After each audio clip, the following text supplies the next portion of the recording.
The big story around town is, what do we do with Mexican, South American children coming across the borders? From the Washington Times, Valerie Richardson, thanks you for being here. This is a national story. Yes, it is. Yes. And from the Denver Post, our City Hall reporter, John Murray. Thanks for being here. Thank you. All right, let me see if I understand this, because I'm confused on this story.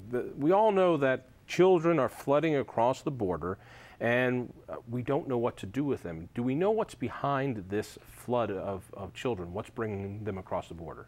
Well, I'll mostly have to defer to her because she has a little bit more knowledge of this, but it seems like from what the reporters have said and what the border officials have said, they've been told by the people coming across that they're fleeing violence and other dangerous conditions in some Central American countries.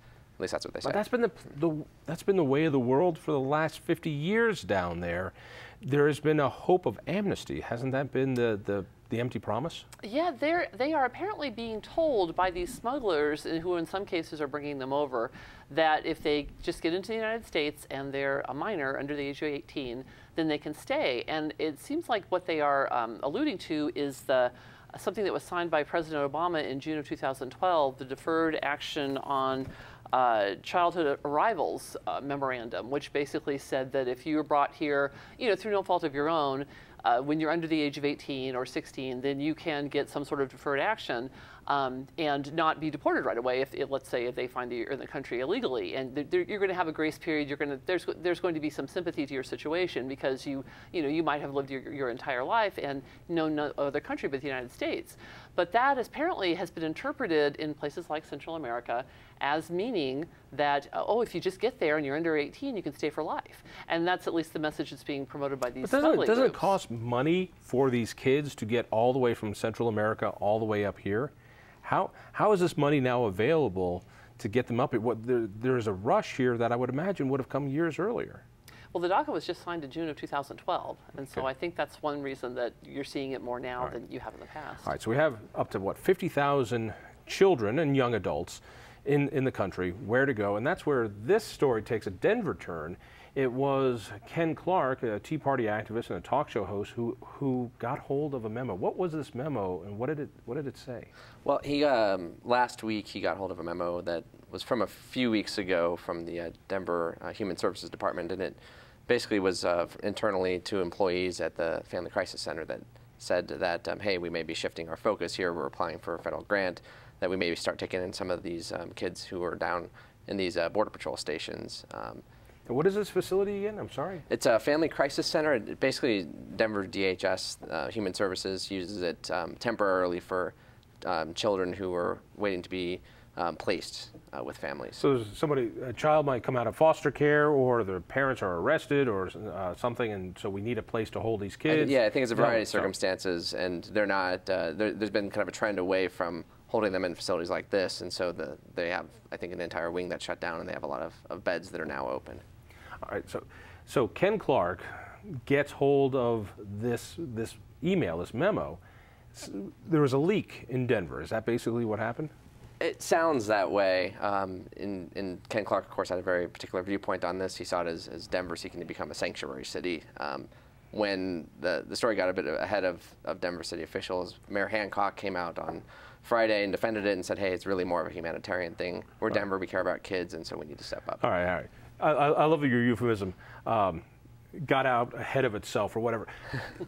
Jeannie Fotz, a city councilwoman, had no friggin' idea that Denver staff, which I thought worked for her, was making applications for federal money to bring kids here. Do I understand that part of the story right? Yeah, apparently she was pretty shocked, and kudos to Ken Clark in the sense that this thing was a big surprise, I think, to everybody until Ken Clark leaked this memo, or got the memo leaked to him and then reported on it. And I think that that's been one problem that we've seen nationwide, is that Homeland Security seems to be not being as forthcoming as they could about where exactly they're planning to relocate these kids. There's a lot of guesswork as to where they're going to go next, what they're going to do next, that kind of thing. And they're saying it's because we have to protect the kids' privacy rights, that they have privacy rights, they are minors. But what it means is that communities like, for example, Murrieta, California, they find out that the Homeland Security is planning to relocate kids there, and next thing you know, there are protests and demonstrations, and people are blocking buses from coming into Murrieta. And I think part of that is just almost like a communication issue. that's fine for Homeland Security, but this is the city and county of Denver, and I was under this silly illusion that our elected officials were the ones who ran the city and county of Denver. But looking at this memo, it seems as though they don't know what's going on behind their back. Am I wrong on this? Well, it appeared in this case they certainly hadn't been briefed yet. The city council hadn't been. They do get a. I thought it worked the other way around, that our policymakers kind of brief the staff on what they need to do, not the staff briefing the elected officials on what they've already done. And it may very well be Jeannie Fotz. She's kind of a lone conservative voice on the council. It's a pretty liberal council. They may, by and large, support Denver doing this. She may be kind of a lone voice, kind of raising the question of, well, should we do this? So in the end, it may not be. But council didn't know that it was going on. You're correct. They did not. What about the mayor? Did the mayor know this was going on? That we don't know. It would appear that they probably had some inkling, but the first thing they said about it was Friday, a couple days after that memo had gone out. All right. So now everybody's up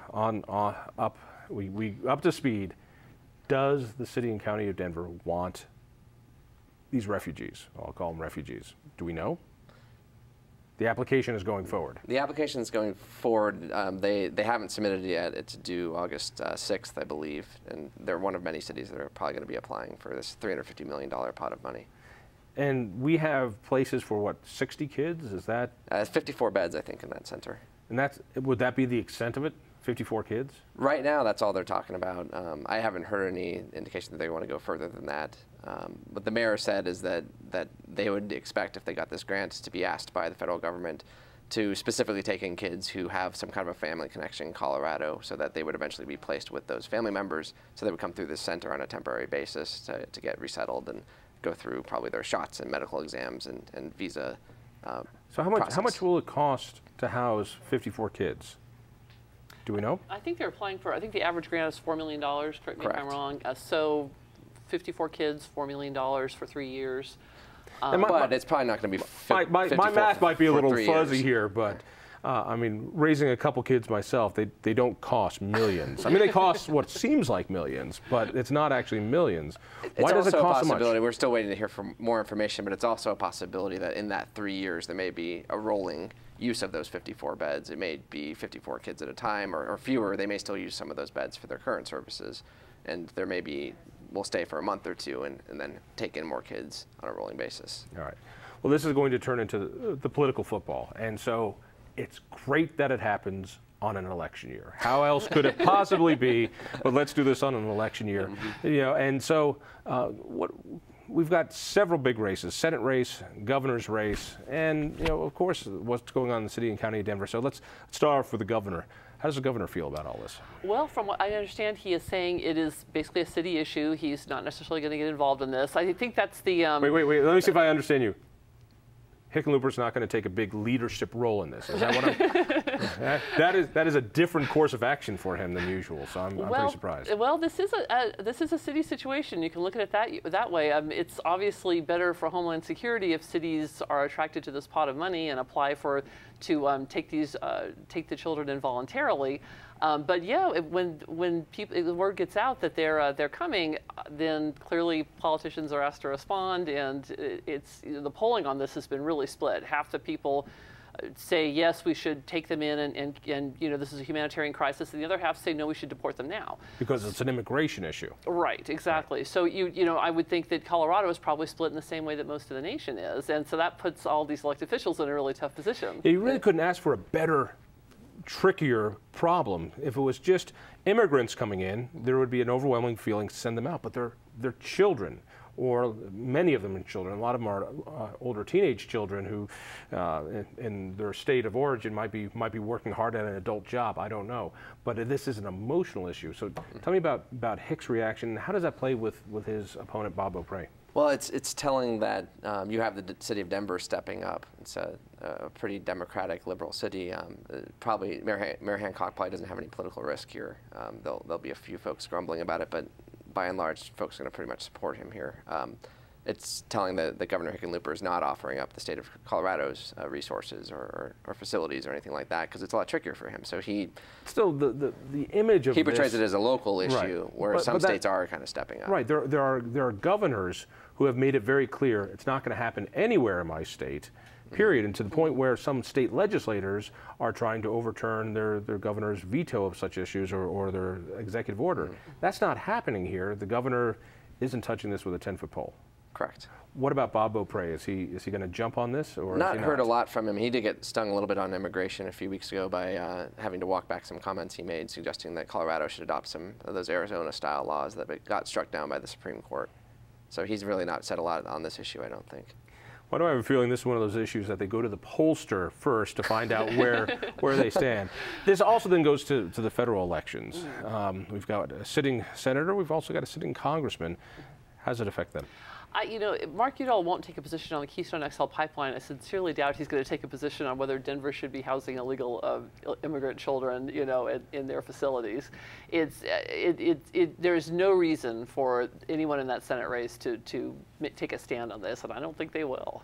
So this is just a hot potato. Nobody wants to touch it. I wouldn't think so. I don't know why, if you're running for election this year, you would come out. You know, like you said, Denver Mayor Hancock, you know, he's in a kind of a different position, but everybody else, they're not going to want to take a strong position on this. Like I said, the polling is so polarized. It's right down the middle. But it seems like now. it would activate. Maybe my arithmetic's off here, but it would activate more the anti-immigration crowd, which for the most part have been rather sleepy lately, relatively speaking. Well, yeah, it's one of those emotional issues, right? So it's, you know, like some of these other debates where the side who is against something is much more fervent about that than the side that's for something. So those who agree with Mayor Hancock in Denver are going to be kind of quietly accepting of it.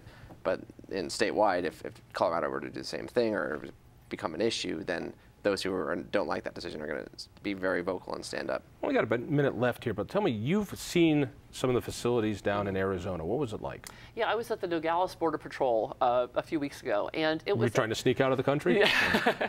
It was actually the one apparently in Texas is very overcrowded, and they were moving a lot of those kids over there to the Arizona facility. The Arizona facility was air conditioned. It wasn't overcrowded. I mean, there were a lot of kids there, but they were all apparently seemed to be healthy. They were well taken care of. What were their organized. ages, from your point of view? What did you see? The ones that they did a big press tour, and the ones that we saw were ages, I would say 13 to 18. If there were, I don't think there were a lot of kids younger than that, and if they were, you know, we didn't have access to them. But it was mostly kids you might see, you know, let's say older middle school, high school age. Interesting.